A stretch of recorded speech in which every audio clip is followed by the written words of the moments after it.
জিনে ধরার নাম করে গৃহবধূর সাথে অনৈতিক কাজের চেষ্টাকালে ধরা খেলেন এই ভুয়া কবিরাজ।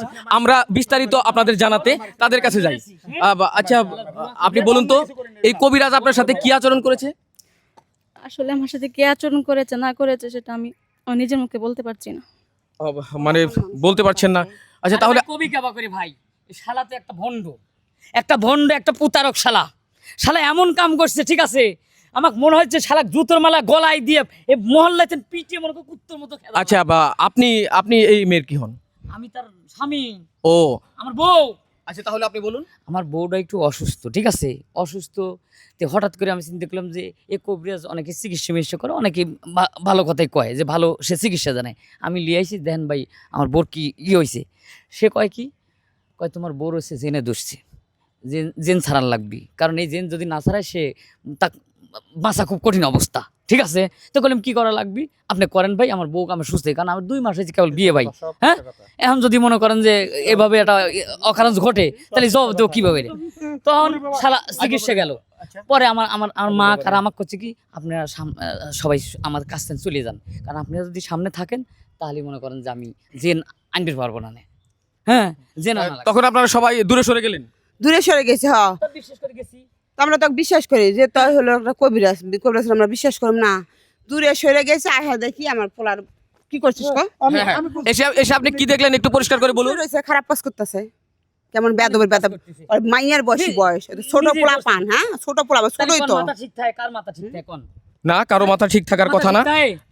এবার যে কাজ করেছে ওর বয়সটা দেন। হ্যাঁ, বাপের বয়স আমি বলছি ও কবিরাজি করে, আপনি কবিরাজি করেন, কিন্তু এরকম মানে ঘৃণিত একটা কাজ, জঘন্য একটা কাজ আপনি কিভাবে করতেছেন? স্যার আমি এই ধরনের কোনো কাজই করি নাই স্যার।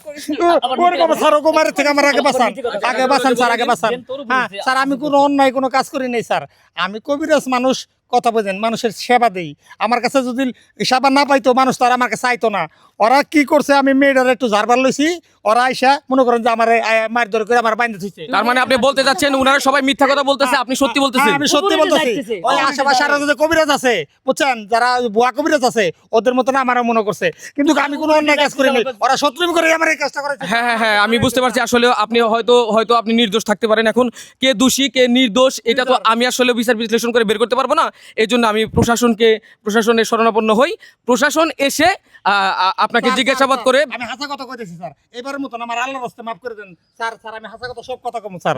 আমি স্যার যেটা মনে করেন লুপে পড়ে স্যার এই অন্যায় কাজটা করে ফেলাইছি, আর জীবনে কোনোদিন স্যার করব না। আমার কোনো প্রশাসনের লোকের কাছে দিয়েন না। আমি একেবারে সবার কাছে মাপ চাই। এই ধরনের কাজ না, এই ধরনের কাজ স্যার আর আমি কোনোদিন করবো না স্যার। এর মধ্যে থেকে যিনি শিক্ষা নেয় জানি, আর আমার মতন কেউ এরকম ধরনের অন্যায় করে না। বিশ্ববাসীর কাছে সবার কাছে মাপ চাই স্যার। আমি এর মতন যিনি কেউ আর ভুল না করে, আমি এ ধরনের কাছে আর অন্যায় করবো না স্যার। রাখেন, আপনাদের মতো মুখোশধারী কিছু মানুষ আছে, তাদের জন্যই আমাদের সমাজে এরকম অকারেন্সগুলো ঘটতেছে। তো আমরা আপনাদের অনুরোধ করতে পারি যে লোকটা যেহেতু নিজের ভুল বুঝতে পেরে ক্ষমা চাচ্ছে, ইচ্ছা করলে আপনারা ক্ষমা করে দিতে পারেন, কিন্তু ভবিষ্যতে এই ধরনের কোনো কিছু আপনারা প্রশ্রয় দিবেন না।